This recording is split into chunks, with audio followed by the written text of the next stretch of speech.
among history's most remarkable figures. Maria Luisa Gabriella of Savoy was born on the 17th of September in 1688 in the royal palace of Turin, located in the region of Savoy. She would go on to become one of the youngest queens in Spanish history and leave behind a legacy that still sparks interest today. What made a young girl from Savoy so important in shaping the future of Spain? How did a 13-year-old bride take on the weight of a kingdom during a time of war and political change?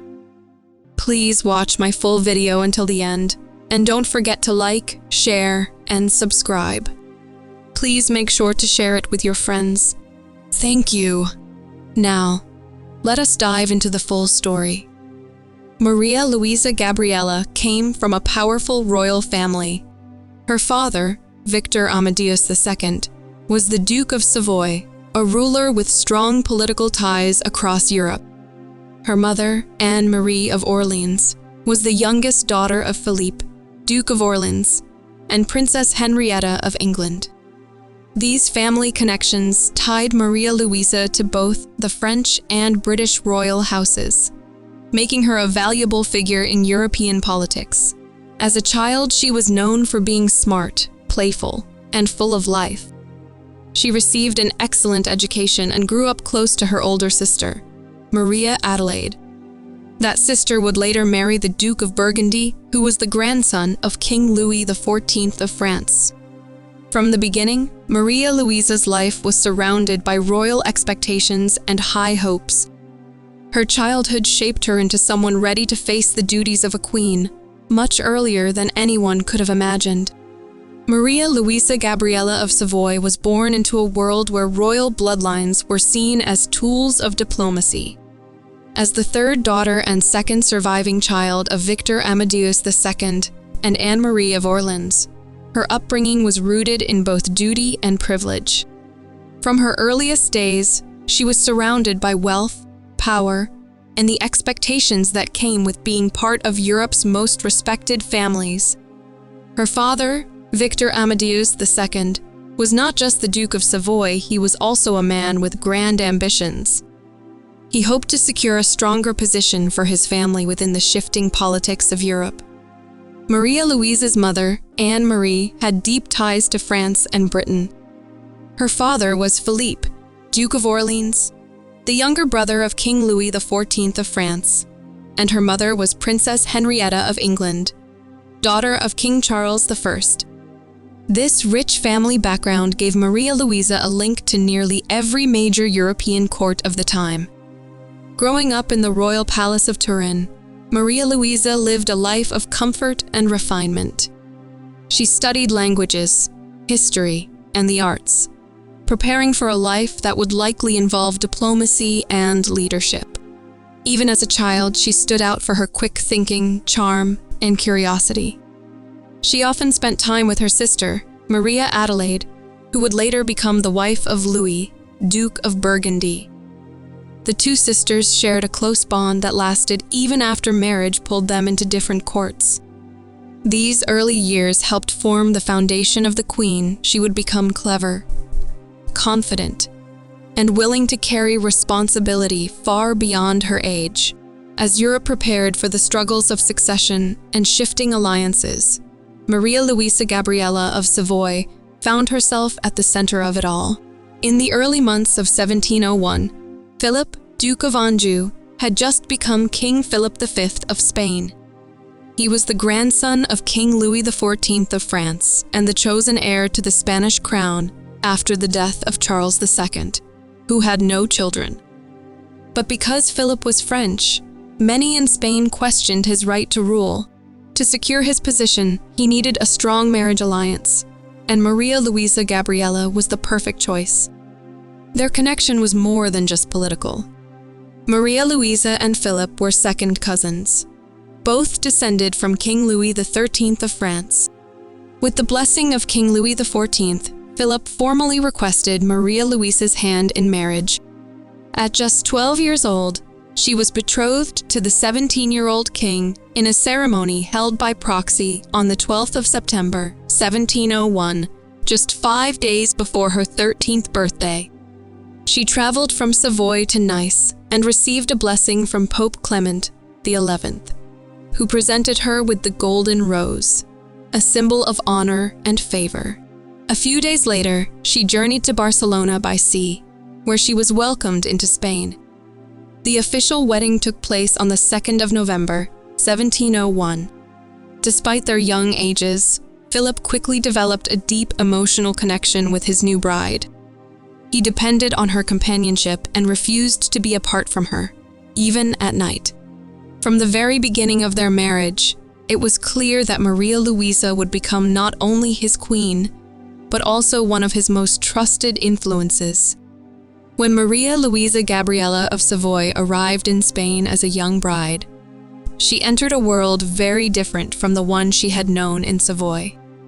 At just 13 years old, she became Queen of Spain, a role filled with heavy responsibility. Most young queens of that time were expected to stay quiet and out of politics, but Maria Luisa was not an ordinary queen. From the beginning, she showed great intelligence, energy, and interest in her husband's kingdom. Her early days at the Spanish court were filled with ceremonial duties and formal appearances. But behind the scenes, Maria Luisa quickly proved she was more than just a symbol of royalty. She paid close attention to what was happening in the kingdom, asked questions, and gave her opinions on matters that most queens would have avoided. The Spanish people, who were used to queens staying in the background, were surprised by her strength and courage. Maria Luisa was admired for her grace, her ability to learn quickly, and her desire to help. She was often praised for being mature beyond her years and took her duties seriously. While her husband, King Philip V, was dealing with political pressures and the growing tension of war, Maria Luisa remained by his side. She offered him support, not just as a wife, but as someone he could turn to for advice. The Spanish court began to view her as a young queen with real potential. Even the ministers and nobles started to respect her opinions. Though she was young, Maria Luisa was already preparing herself to one day help guide the kingdom through troubled times. The War of the Spanish Succession was one of the most important and difficult periods in European history. And Maria Luisa Gabriela of Savoy found herself right in the middle of it. After King Charles II of Spain died without a child, many powerful countries in Europe argued over who should be the next king. When King Philip V took the throne, some nations supported him, while others wanted someone else.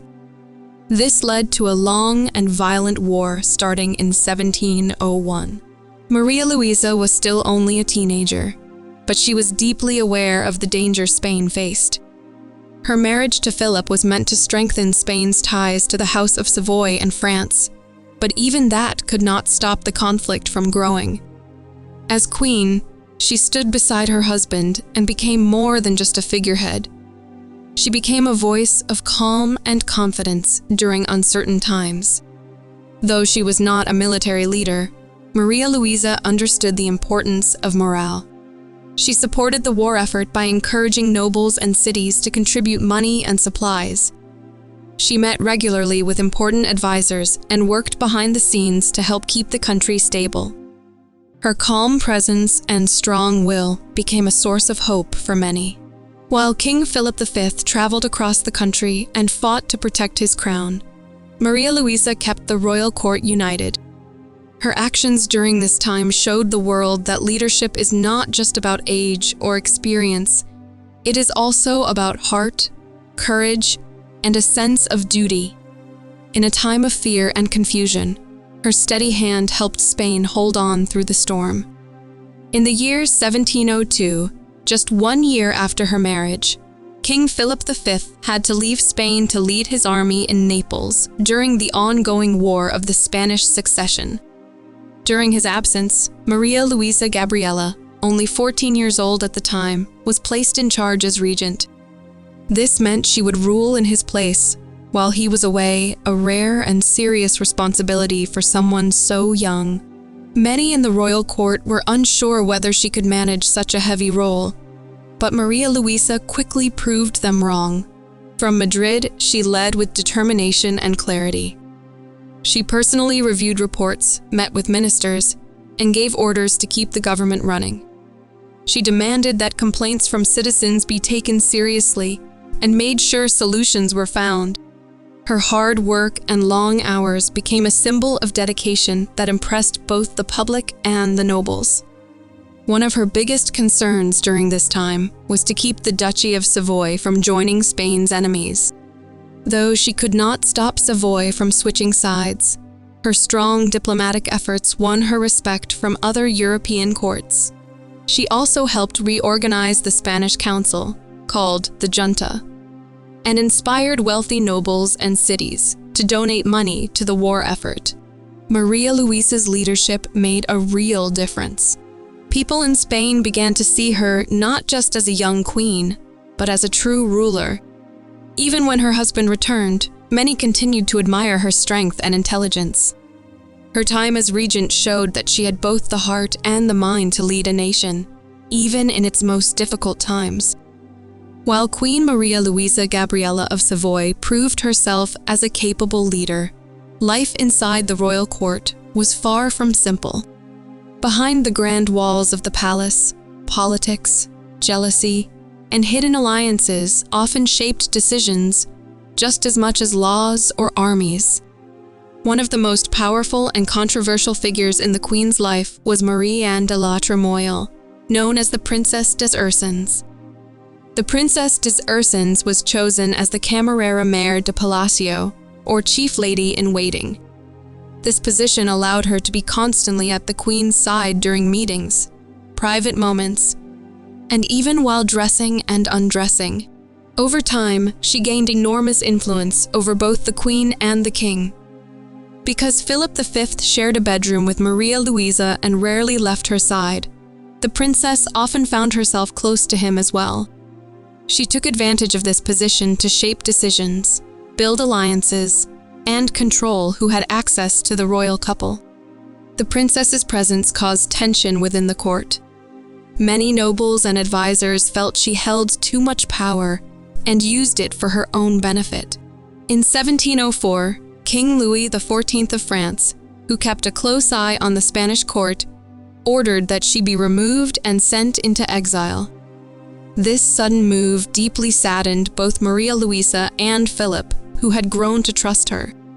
However, the separation did not last long.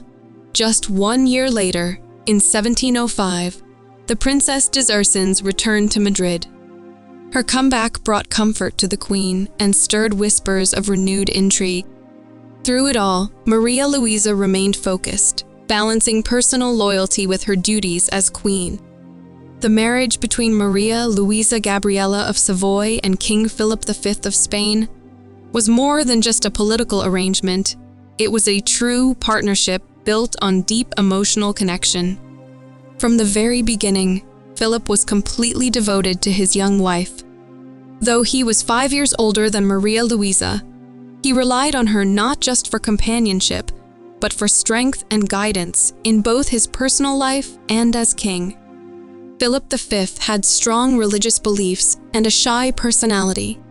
These traits often made him uncertain and easily overwhelmed by the pressures of being king during a time of war. Maria Luisa became his source of comfort and stability. He depended on her to help him make difficult decisions and often insisted on being near her, even during moments of rest. Unlike many royal couples of their time, they shared a bedroom and spent most of their time together, even at official meetings and court events. Maria Luisa understood the importance of this bond. She did not try to take control, but rather supported her husband in a way that made him feel more confident and secure. Her kindness and maturity helped Philip become a stronger ruler. It was clear to those around them that the king trusted his queen deeply and valued her advice. Their relationship was rare for a royal couple, full of love, respect, and mutual dependence. While many kings were distant from their queens, Philip and Maria Luisa were a team. Their connection shaped the way decisions were made in Spain, and her presence gave him the courage to face the many trials of his reign. As the long and painful War of the Spanish Succession neared its end, Queen Maria Luisa Gabriela of Savoy faced a battle of her own. After years of serving as both a queen and regent, her health began to decline. The pressure of leadership, the stress of constant war, and the emotional burden of her role began to take a toll on her body. Toward the end of her short life, she began showing signs of a serious illness, tuberculosis. Tuberculosis, also known at the time as consumption, was a common and often deadly disease that affected the lungs.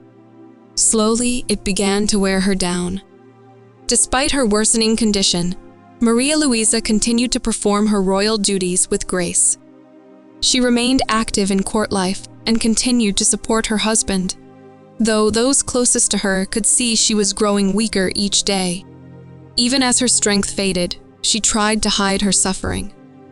She did not want to worry King Philip V, who deeply loved her. The royal doctors did everything they could, but in those days, medicine offered little hope for diseases like tuberculosis. Her family, court officials, and even the people of Spain watched with sadness as their young queen struggled. On the 14th of February in 1714, Maria Luisa Gabriela passed away at the Royal Alcazar of Madrid. She was just 25 years old. Her death left a deep emptiness in the heart of her husband and caused great mourning throughout the kingdom. The queen who had once led with such strength, wisdom, and heart was gone far too soon. The death of Queen Maria Luisa Gabriela of Savoy on the 14th of February in 1714 sent waves of sorrow across Spain. At just 25 years old, she had served her country with courage, intelligence, and love. Her passing was not only a personal loss for King Philip V, but also a moment of deep sadness for the entire Spanish people who had grown to admire their young queen. Her final days were spent in the Royal Alcazar of Madrid, a grand palace that had become her home. There, surrounded by loyal attendants and grieving members of the royal household, she quietly slipped away. The news spread quickly, and public mourning began immediately. Bells rang throughout the cities, and black drapes covered the royal buildings. Streets filled with people who came to pay their respects. Soon after her death, her body was taken to San Lorenzo de El Escorial, the royal burial place of Spain's kings and queens. This great monastery and palace near Madrid had long been the resting place of Spanish royalty. Her funeral was solemn and grand, with many nobles, clergy, and citizens in attendance. The ceremony honored her life and the strength she had shown during her time as queen. Just months later, in September of 1714, King Philip V remarried by proxy to Elizabeth Farnese, heiress to the Duke of Parma. Although he would continue to rule Spain, those close to him knew that the loss of Maria Luisa had left a lasting mark on his heart.